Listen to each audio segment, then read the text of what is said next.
Բարի օր բոլորին, Mountain Eye Farms, Ջրաղացի ձոր Դիլիջան ազգային պարկ, Տավուշ, սա մեր սևանգուստների տղաների գլխականակն է և այսօր 2025 թվականի նոյեմբերի 25-ն է։ Մենք անցանք արդեն համարյա անցնում ենք օրացույցային աշունը, չնայած եղանակները համեմատաբար տաք են, բայց մենք ունենք շատ քիչ վերականգնում վեգետացիայի, ունենք դեռ, բայց շատ քիչ, որովհետև նաև սկսել է արդեն անձրևներ չգալ նորից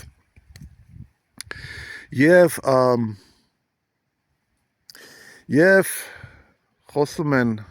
բոլորը և պետք է մտածեն բոլորը կամ մտածում են բոլորը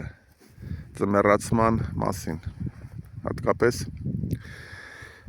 վերականգնողական արածեցմամբ զբաղվող ֆերմերները։ Ես պետք է ասեմ, որ մեխանիկորեն, եթե մեծամասնությունը մեր գյուղատնտեսությամբ և անասնապահությամբ զբաղվող ֆերմաների ձմեռացումը պարզ հասարակ գործողություն է իրենց համար։ Ավանդական եկած արդեն երկար տարիներից, տասնյակ տարիներ առաջ, սովետական ժամանակներից փաստորեն ձմեռացումը սկսվում է իրենց համար սեպտեմբեր ամսից, երբ որ ամառանոցային արածեցումը դադարում է։ Ամառանոցային արածեցումը, ժողովուրդ, ես նկարագրում եմ այսպես. կենդանիները հայտնվում են արոտներում մայիսի վերջից կամ հունիսի սկզբից, արածում են մինչև աշնանսկիզբը, սեպտեմբերի սկիզբը և հետո գնում են տուն։ Տուն նշանակում է իրենք գնում են կոնկրետ գյուղում գտնվող կամ գյուղի մոտ գտնվող կողմ, հիմնականում դա գյուղացու հենց տան մոտ գտնվող ինչ-որ մի կառույց է, որի անունը գոմ է, և այնտեղ սկսվում է կամ շարունակվում է իրենց ավանդական կերակրումը տուկավորված խոտով, որոնք իրենք հասցնում են կամ հավաքել, կամ գնել ամառվա ընթացքում, ընդամենը։ Եվ այդ ամառանոցային, արձակուրդային, ուրեմն արոտային սեզոնը հիմնականում կապված են ֆերմերի կամ գյուղացու երեխայի դպրոցական արձակուրդների հետ։ Եթե երեխաներ ունեն, ևս տերոյթին ունեն հիմնականում, կամ եթե չունեն թոռներ, բարձրանում են իրենց ֆերմեր ծնողների հետ արոտներ երեխաները, եթե ոչ ամբողջ ժամանակ, գոնե ընթացքում, և ամառանոցային կամ արձակուրդային արածեցումը շարունակվում է այդպիսի ձևով։ Երբ որ դպրոցները սկսում են, արդեն ծնողները պետք է իջնեն ներքև, որտեղ երեխան դպրոց պիտի գնա և այլ և այլ։ Եվ դադարում է, այսինքն ավանդական անասնապահության մեջ Հայաստանում մեր մոտ մեծամասամբ, երևի 90%, եթե ոչ ավել, միգուցե 95 կամ 98, արածեցումը զուտ արձակուրդային է։ Ինչ են կորցնում այդ ֆերմերները։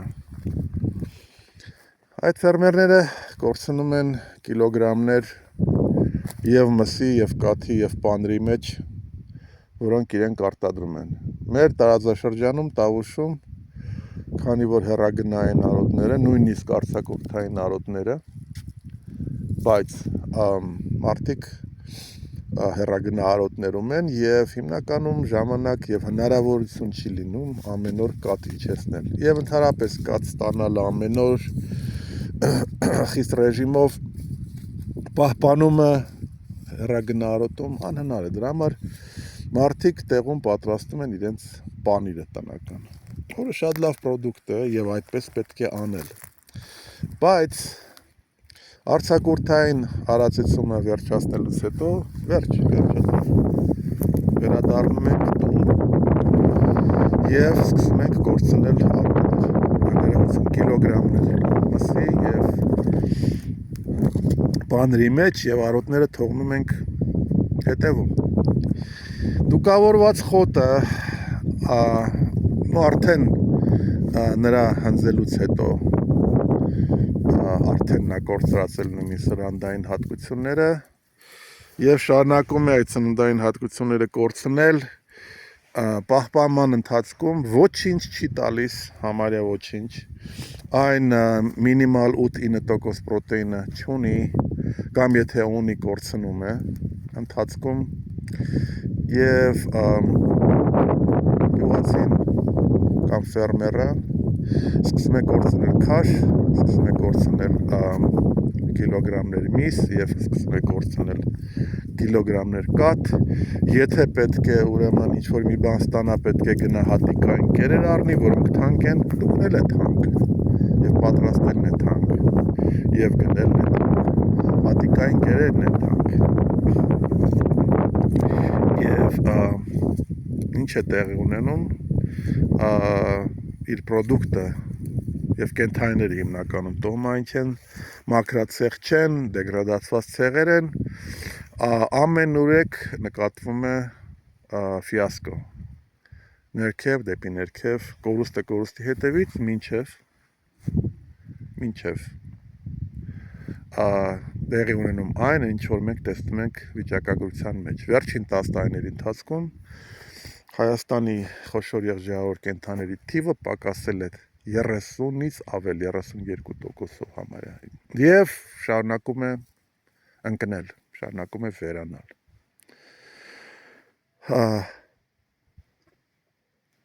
Դա խնդիր է, դա մեծ խնդիր է։ Ինչ են անում վերականգնողական ֆերմերները կամ մենք։ Մենք պահուստավորում ենք ձմեռային արոտներ, ժողովուրդ, մենք պահուստավորում ենք ձմեռային արոտներ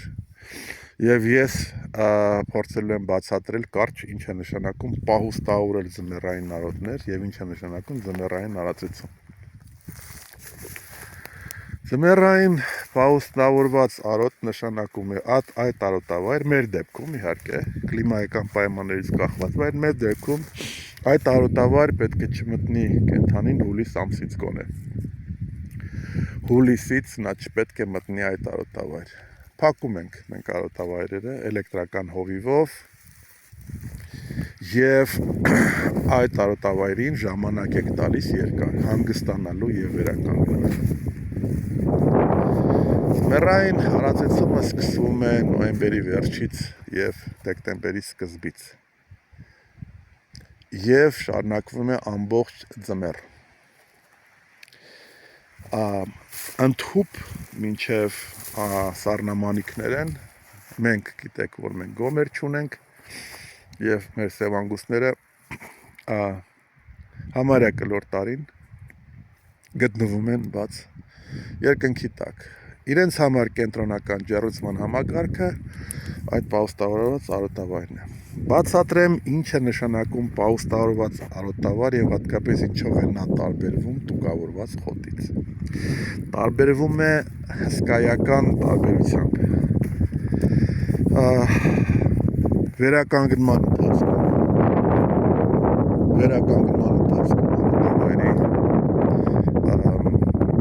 սննդանյութերը հավաքվում են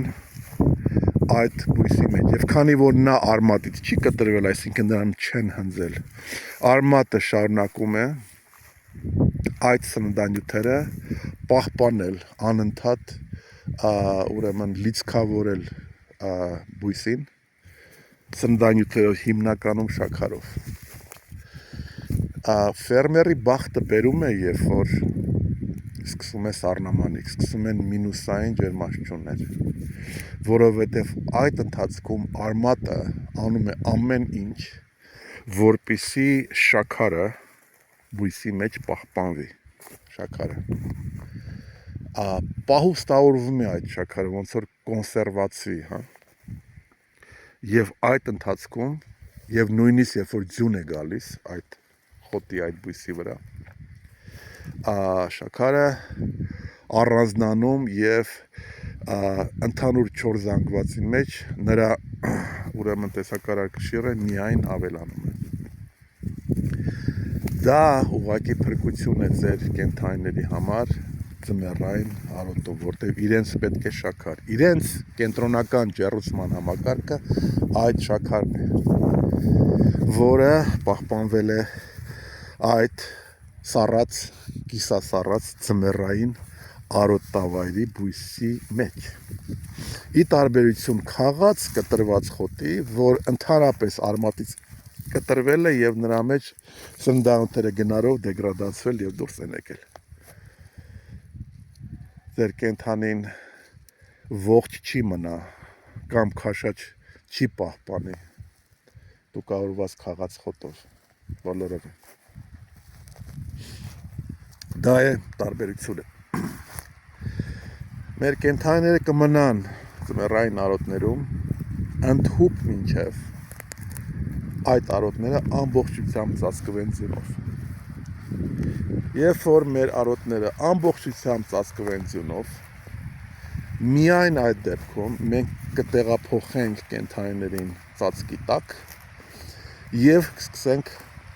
կերակրել տուկավորված խոտով, որը մենք համարում ենք եւ անվանում ենք ռազմավարական խոտ կամ ռազմավարական խոտի պաշար, սպասելով, որպեսզի գոնե ինչ որ չափով արոտավայրերը բացվեն։ Ինչ որ չափով արոտավայրը 10-20%-ով բացվելու դեպքում կենդանիները կարածեն եւ իմիջիալոց ձանտակից էլ արդեն կարածեն այն շերտերի մոտ, այսինքն երբ որ բաց է ինչ որ չափով շատ քիչ է փակ, սև անգուսները եւ տոհմային կամ ակրասեղալ կենդանիները իրենք կգտնեն եւ կարածեն։ Եվ տարբերությունը գիտեք որն է, ուղղակի դա աչք է զարնում, իսկ անզեն աչքով նկատելի է։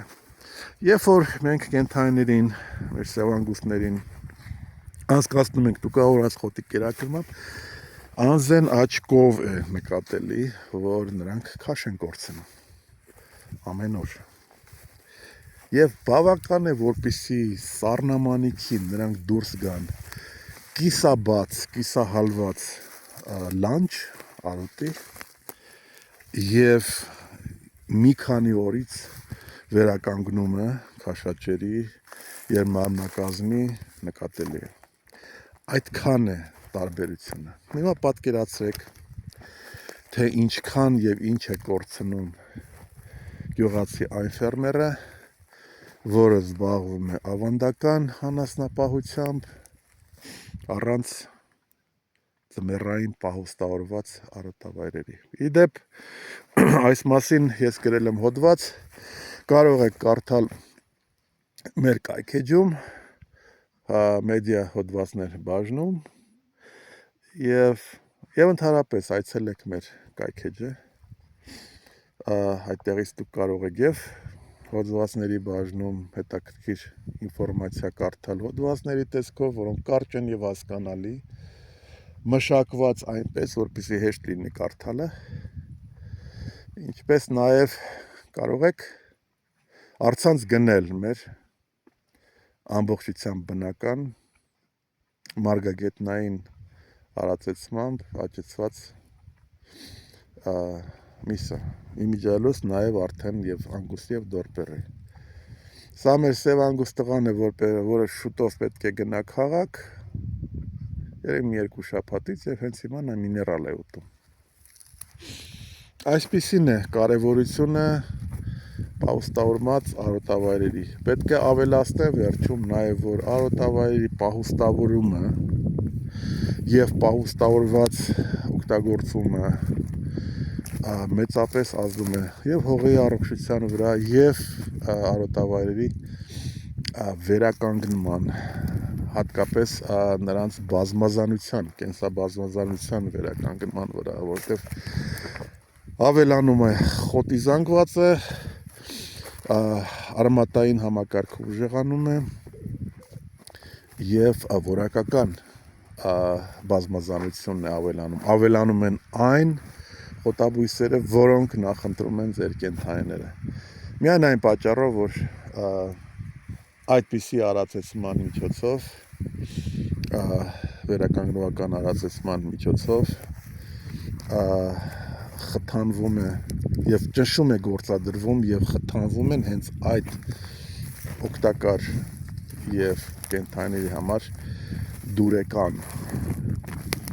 եւ օգտակար խոտաբույսերը։ Այսքանով այսօրվա տեսանյութը ուզում եմ ավարտել, խնդրում եմ հետևեք մեր հալիքին, տարածեք եւ հավանեք մեր տեսանյութերը, հետևեք մեզ, ուրախ եմ նաեւ պատասխանել ձեր հարցերին, որը պարբերաբար ստանում եմ, որի համար շնորհակալ եմ,